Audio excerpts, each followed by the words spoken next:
Welcome to This Medical Life podcast.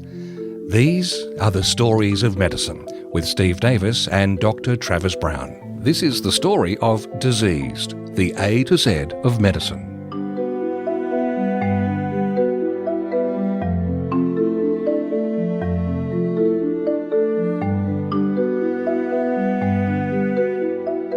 I was going to ask you, Dr. Travis Brown, if you'd read any good books lately, but I should ask, have you written any? I have written one. We're got some other ones that we've written and actually working on getting Audible. This one is one that is a non-fiction book. And it's one I wanted to share. Honestly, I've ended up writing it for my sons. And this is they're teenagers now. So with the podcast, a lot of it is talking with experts, and sometimes that can be very in-depth. But I still wanted to share a lot of the stories with them. And the stories are amazing, of people, of places, of just sometimes tragic stories. But we've learnt from it. And it's hard today because the news, social media promotes so much of negative. You'll get a news program about horrible things that happen around the world, and then at the end you'll get this little snippet of a happy story type thing, which almost seems like a tag on. It's out of place.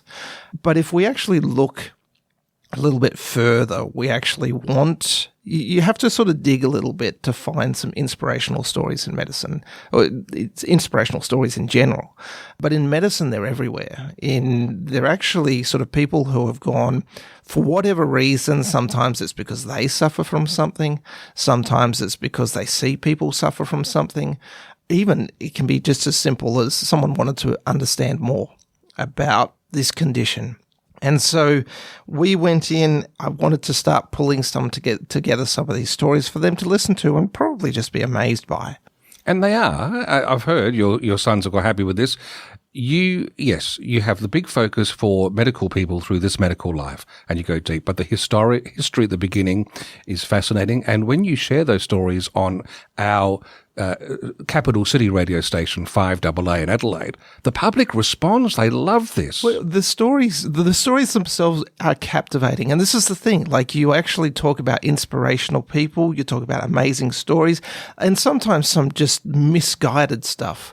And it's just like we all learn from that, and that's the main thing. You have to go looking at. And I sort of just wanted to give this to them and say, here's some stories. They're amazing stories. They're all true about people who have wanted to learn more, who have sort of helped us in our journey, as we're going to help those that come after us. And Dr. Travis Brown, I think there's a production company in the world that owes you a lot of money, because you've been telling the story, one of the stories about the fastest knife in the West, the surgeons. I was watching a show called The Artful Dodger, which is based in Australia, the character from Oliver Twist, and he's a surgeon. And guess what? Every pioneering step from medicine in the 1800s, he follows, he does, he's been reading up about. And it's like This Medical Life, but with costume. Yeah, and that's the thing. I forever wanted to make movies and type stuff, and there's nothing more vivid than bringing a story to life, particularly in that area. But we're looking at it, and here's the thing, the amazing thing when you actually look at it, what happens today, if you walk into a hospital, you have an army of people who have dedicated their lives, their study to helping people get better. And I think that there's almost nothing more inspirational than that. And you sit there and you look at it and you just go, we've just got three examples that we're looking at. Look, even if we look at just a really simple disease that everyone knows about today, diabetes, and we'll look at diabetes, our ancestors thought that diabetes was a disease of where you would actually, it was fatal up until the 20th century, and our ancestors believed that this was literally our body melting into urine, because what was happening was the patient was weeing so much and they were wasting away. And so it effectively was a starvation mode for the patients. It wasn't until the 1920s when we started talking about, Frederick Banting and Charles Best, who were able to identify exactly where the problem was. And this was in the pancreas. And they found out that the pancreas, the islet cells produce insulin. and that insulin was the single cause for these patients to be dying. They weren't having enough insulin. They were able to isolate it, they were able to reproduce it, and they were able to give it to patients. And it was a life-saving medicine that we have just today available to us. And Frederick Banting sold the patent for this for $1 to the University of Toronto. Insulin does not belong to me. It belongs to the world. We have like rare diseases now that were very common even just around 100 years ago, like polio. Now, this is a virus that attacks the nerves and can cause irreversible paralysis. It causes permanent disability and even death. Now, no one was immune from this. Even Franklin Delano Roosevelt, 32nd President of the United States, now, he was bound to a wheelchair because of polio when he was a child. There's a Dr. Jonas Salk. He was a researcher in the 1940s. Now, he was working on the influenza vaccine and then ended up working on polio. He then was able to develop a killed virus vaccine. So he was able to treat this virus and then create it. Once he gave it to people, it would create antibodies and protect against this infection.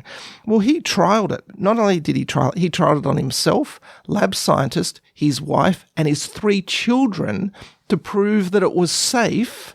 It's good to spread the love. It's incredible. Well, if I was to create a vaccine and give it to my children, my wife, was just like, man, that takes a lot of guts. But it led to a pilot program for 1 million children in the United States, aged between 6 and 9. These kids were called the polio pioneers, and it proved to be a safe vaccine.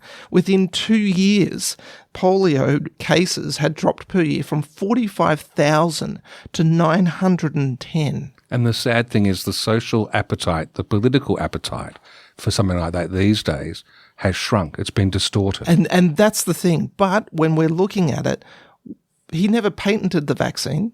He wanted it to be spread as wide as possible to stop people just getting sick of this debilitating illness. And he had a life philosophy. Hope lies in dreams, in imagination, and in the courage of those who dare to make dreams into reality. So we come to malaria, which is recent discovery. We have a Chinese medical scientist. Her name's Tu Yu, and she discovered and isolated one treatment for malaria. Artemisinin. That's it. Yeah. That's it. And now her story is really interesting. At the age of 16, she got TB, tuberculosis, and she had to take a 2-year break from school. And she, during that time, wanted to dedicate herself to medical science. She wanted to stay healthy herself and keep other people healthy. Now, this is in about the 50s and 60s. China had actually implemented this malaria eradication program, but it had failed. And so malaria had a resurgence in the 60s and 70s. And so what they ended up doing, the Chinese government ended up organizing to try and find a malaria treatment. So Tu studied over 2,000 herbal, animal, and mineral prescriptions from traditional Chinese medicine. And so if you're going through all of that, she ended up finding there was about 640 promising or potential ingredients that could be useful in malaria. And she found one that worked, this anti-malarial treatment. And Tu wrote, I always feel that nothing can be more rewarding than the fact that artemisinin, since its discovery, has saved many malaria patients' lives.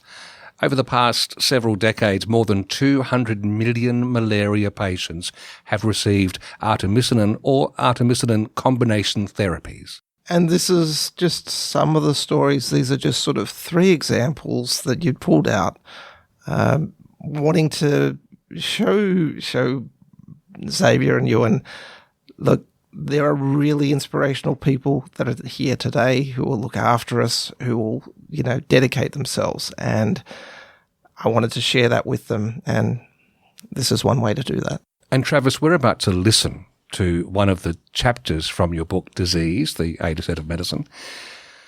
Which chapter have you chosen for us? I've chosen Chapter J. This is a fun one. Jan de Doot, who was I think, a bit of a crazy person who went down self-surgery line for bladder stones. But again, this is not something we've ever had to deal with today, but it's just an incredible story of something our ancestors had to deal with and the dramatic lengths they would go to treat themselves. And if you happen to be a new listener and you're not one of our seasoned medical practitioners listening in, you might not want to eat while you listen to this excerpt.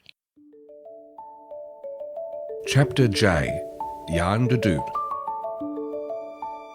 Imagine being in so much pain that you decide to perform surgery on yourself with a kitchen knife while your wife is at the fish market.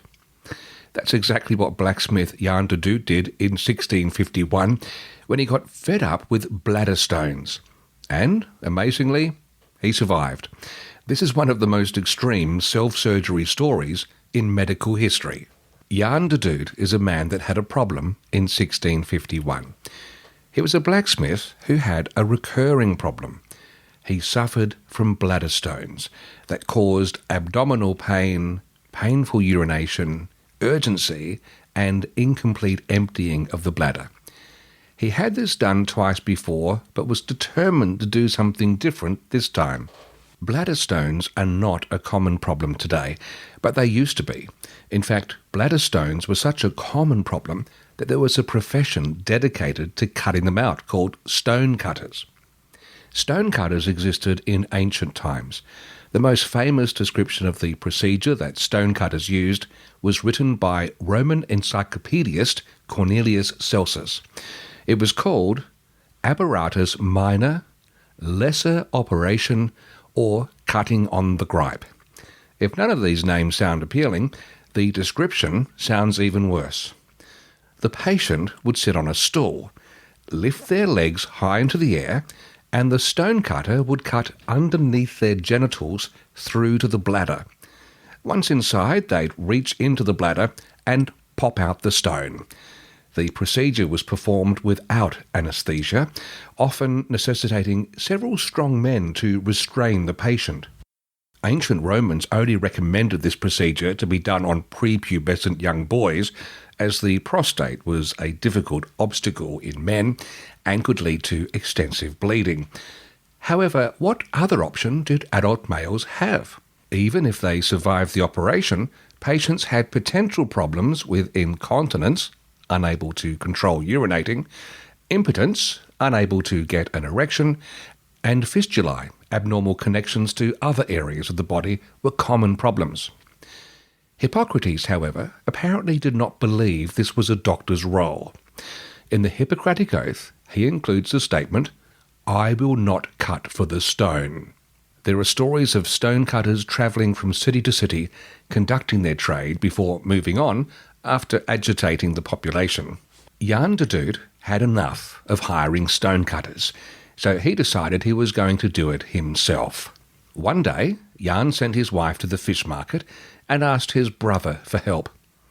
He got into position, asked his brother to pull his scrotum aside, and then cut underneath his genitals with a kitchen knife.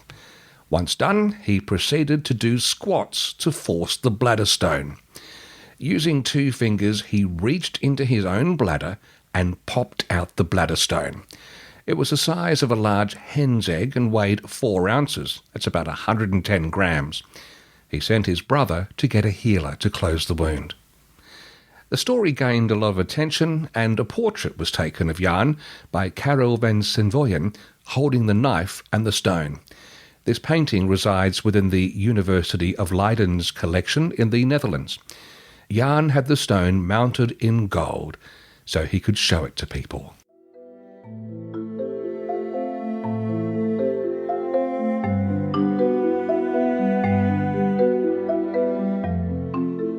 This Medical Life is recorded in the Talked About Marketing Studios in Adelaide.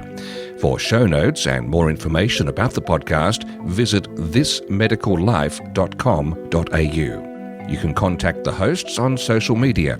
Dr. Travis Brown can be found on X. His username is @Dr. Travis Brown. That's Dr. Travis Brown. And Steve Davis can be found on LinkedIn. Go to linkedin.com/in/The Real Steve Davis.